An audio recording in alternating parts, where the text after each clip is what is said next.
Yo, hey, what's up, guys? Welcome back to Yin Vision. I'm Yin. How you been? Today, I'm gonna talk about affirmations. I know people think it's woo magical thinking. I've heard of all before. Okay, but I think the magical part of the real magical part of affirmations is about keeping things simple. So first, let's explain the affirmations. Affirmations is a belief that you repeat and you internalize either through some sort of medium like YouTube videos, or you write it down a billion times, or you record yourself saying it and then you listen to it while you sleep or you're about your day.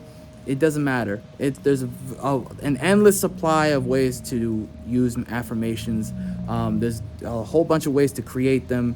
It's all about what is right for you, whatever works for you at that point, right?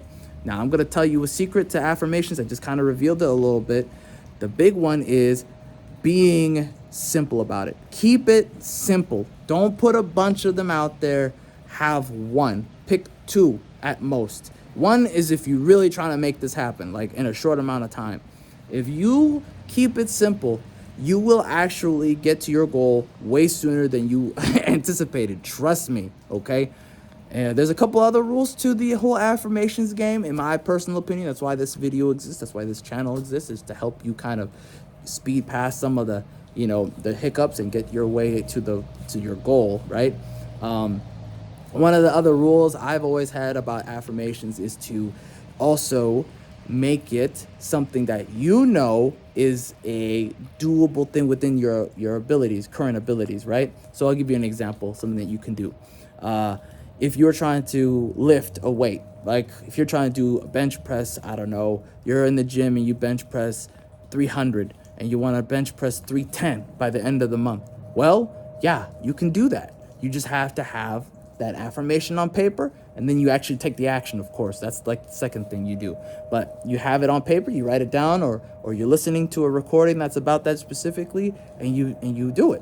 Another one that is doable, but you have to give yourself, some leeway there, is give yourself a year or 2 years or 3 years, whatever it is money. The money one is a big deal because you have to believe it, you have to act on it, you have to also, constantly change you have to tweak the message so that it matches whatever the current goal is, right? So if you already met your goal, then you have to tweak it so that it's a higher amount of money. So let's say you said you're gonna make, I don't know, $10,000 a month every month for the whole year of next year, right? You would change it as soon as you made that goal, right? So that's something that people have to do, because again, affirmations are kind of like almost lifelong. Once you start, it's best to just continue it. It's best to just not stop that. Make it a part of who you are and what you do in your everyday life, because then it actually is stronger and stronger. It makes it easier and easier to achieve, as opposed to like you do it one time and then you're done. You're like, I'm out of here. Because if you do that, then you kind of started the program in your mind, and now if you ever go back, it's going to be infinitely harder. Every time you get off the bike or get off the horse, getting back on is much, much harder when it comes to the psychological stuff. It's much, much harder because your brain's now used to the game. It's like, yeah, I've been through this before. This is easy. And then you end up not doing it. So that's my tip to you. One thing that also works for me is having a group of people to hold you accountable. So if you're in a team of people, I don't know, let's say you have a group of people who also do it.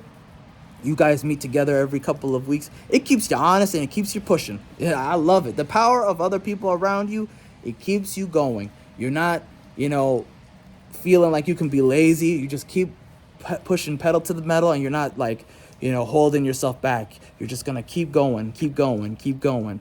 And it'll also push back the doubt demons in your mind, because this thing is due. Rent is due. This is due. It's like homework back when you were in high school. Homework is due. Rent is due every day when it comes to this kind of thing. You want to keep pushing, keep going, not get yourself, into a place of complacency. You want to just keep that pedal going, because if you get off that pedal, it's over. Like if you get the foot off the gas, it is over, because it's going to be much, much, much harder. You're going to have to figure out, you're going to need like an actual professional at that point to figure out, how to bypass that block wall. So many people have told me about that before. Like they've hit that wall because they got off the horse and then they have to get back on the horse again, and it's so complicated. It's not worth it. It's not worth it. It's better to just stay on the horse and keep pushing. Figure a new goal out. What's your next goal? That's much better, in my opinion. Anyways, that's it. But what's your opinion? Let me know in the comment section. Appreciate your time. God bless you. Have a great day.